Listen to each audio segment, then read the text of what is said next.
मेरे प्यारे विद्यार्थियों सभी को साई राम नमस्कार। आज हम मातृभूमि इस कविता का अध्ययन करेंगे।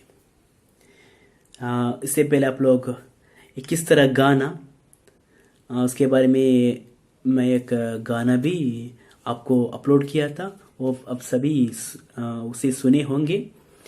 मैं अभी इस कविता का अध्ययन करेंगे। इस कविता को भगवती चरण वर्मा जी ने लिखा है। कवि इस कविता के द्वारा मातृभूमि की विशेषता का परिचय देते हुए आपके मन में देश प्रेम का भाव जगाना चाहते हैं। हाँ, देश प्रेम का भाव जगाना चाहते हैं। देखिए बच्चों, देश प्रेम मतलब क्या है या देशभक्ति मतलब क्या है? क्या आपको देश प्रेम है? हाँ, देश प्रेम है तो किस देश में प्रेम है आपको? पाकिस्तान में? चीना में? नहीं हो सकता। हमारे देश के प्रति हमें प्रेम होना चाहिए, है ना? हाँ, देशभक्ति। अरे देशभक्ति मतलब क्या है? भारत देश का एक चित्र को, फोटो को ऐसे लगाकर उसको सुबह और शाम अगरबत्ती जलाकर, दिया जलाकर, आरती उतारकर पूजा करना है, ये देशभक्ति है। इसे देशभक्ति कहते हैं। या क्या है, जनगण मन, ये राष्ट्रगान सुनते ही खड़े होकर अटेंशन पोजीशन में खड़े होना, ये देशभक्ति है। क्या देशभक्ति है? देशभक्ति मतलब कैसी होती है, उसके बारे में हम अभी सोचना चाहिए। सोचने से पहले मैं आपको एक कहानी सुनाऊंगा। आप सभी को महान स्वतंत्रता सेनानी नेताजी सुभाष चंद्र बोस जी के बारे में जानकारी है। वो हमारे देश को जल्दी से जल्दी स्वतंत्र कराना चाहते थे। इसलिए उन्होंने जर्मन, जापान और विदेश जाकर देशभक्तों को इकट्ठे कर रहे थे। इसके द्वारा ब्रिटिशों के, अंग्रेजों के खिलाफ युद्ध करके उसे जल्दी से जल्दी भगाना चाहते थे। हाँ, इसलिए उन्होंने देशभक्तों की तलाश में थे। वो हमेशा देशभक्तों के बारे में वो बातचीत कर रहे थे। तब उन्होंने सुना इस दुनिया में, सारी दुनिया में ज्यादा देशभक्ति जापानी लोगों में होती है। आश्चर्य हुआ, जापान लोग इतना देशभक्त है। उनका मन चाहा एक बार जापान लोगों की देशभक्ति कैसी है उसको परीक्षा करना है। इसलिए उन्होंने सीधा जापान गए। वहां पर एक गांव में पहुंचे। गांव में एक प्राथमिक पाठशाला था। वहां पर गए और उस प्राथमिक पाठशाला में एक छोटी सी कक्षा थी, उसमें प्रवेश किए। वहां की अनुमति लेकर प्रवेश करते ही सभी बच्चे बहुत अच्छी तरह से स्वागत किए। वो जापानी लोग हैं, बहुत डिसिप्लिन होते हैं, बहुत अच्छी तरह से स्वागत किए वो। और नेताजी सुभाष जी अपने के बारे में परिचय देने लगे। देखिए बच्चों, मैं इंडिया से आया हूं, भारत से आया हूं, गौतम बुद्ध के राष्ट्र से आया हूं।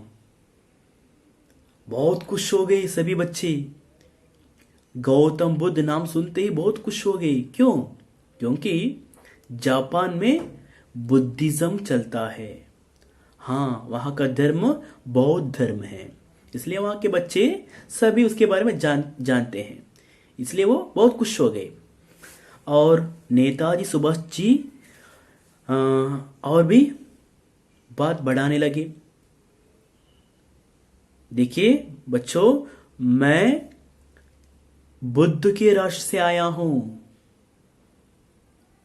हाँ, बहुत खुश हो गए। हमारे क्या है, बुद्ध के राष्ट्र से वो आए हैं, इसलिए वो बहुत खुश हो गए। और फिर बोलने लगे, क्या आप सभी गौतम बुद्ध के बारे में जानते हैं? सभी बच्चे एक स्वर में बोले, हाँ, क्यों नहीं जाने, हमें तो उसकी पूजा रोज करते हैं। उसकी पूजा करके ही हम लोग सभी बाद में हम लोग काम करते हैं, ऐसे बोले। ठीक है। और सुभाष जी एक लड़के को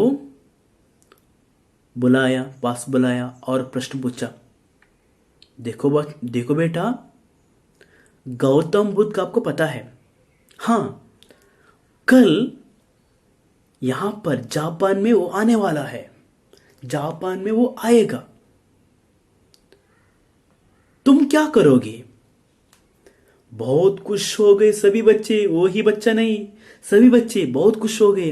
हाँ, अगर वो आए तो वो नहीं आ सकता, अगर आए तो हम धूमधाम से बैंड बजाकर उसको स्वागत करेंगे, ऐसे बोले सभी बच्चे। ठीक है। और फिर प्रश्न पूछने लगे वो। दूसरे लड़के को बुलाया, देखो,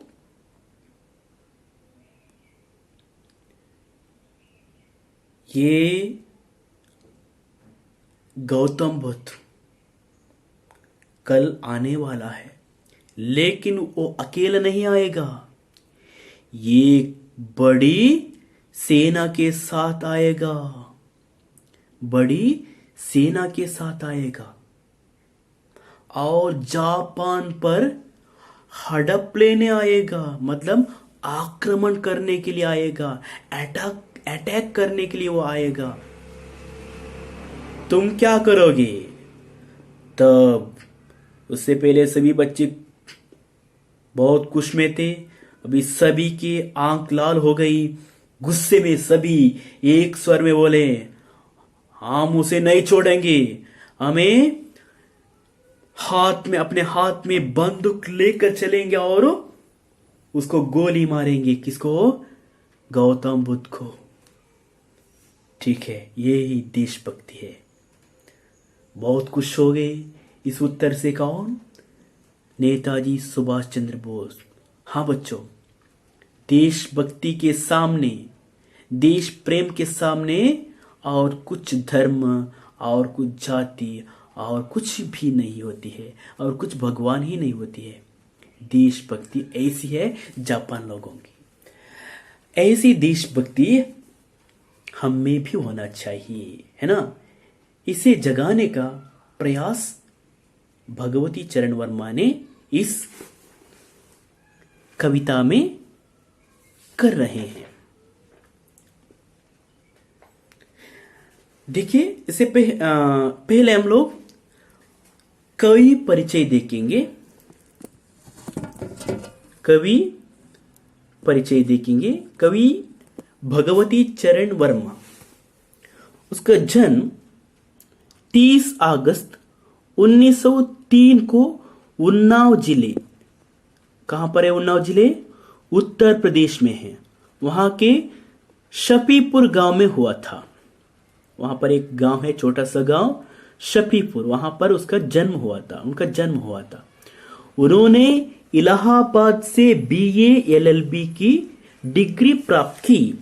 हाँ, उसकी शिक्षा के बारे में यहाँ पर दी गई है। उन्होंने विचार और नवजीवन नामक पत्रिकाओं का संपादन किया था। हाँ, उन्होंने विचार और नवजीवन, वो दोनों पत्रिकाओं का संपादक भी थे। आकाशवाणी के कई केंद्रों में भी वो सेवा की। ऑल इंडिया रेडियो AIR में भी वो काम किए थे। उनके चित्रलेखा उपन्यास पर 2 बार फिल्म निर्माण हुआ। हाँ, चित्रलेखा उपन्यास, उपन्यास मतलब क्या है? उपन्यास मतलब नॉवेल। हाँ, चित्रलेखा उपन्यास, उसके आधार पर 2 बार फिल्म निर्माण हुआ, 2 बार, 1 बार नहीं। इसे पता चलता है चित्रलेख का ये उपन्यास कितना फेमस है, प्रसिद्ध है।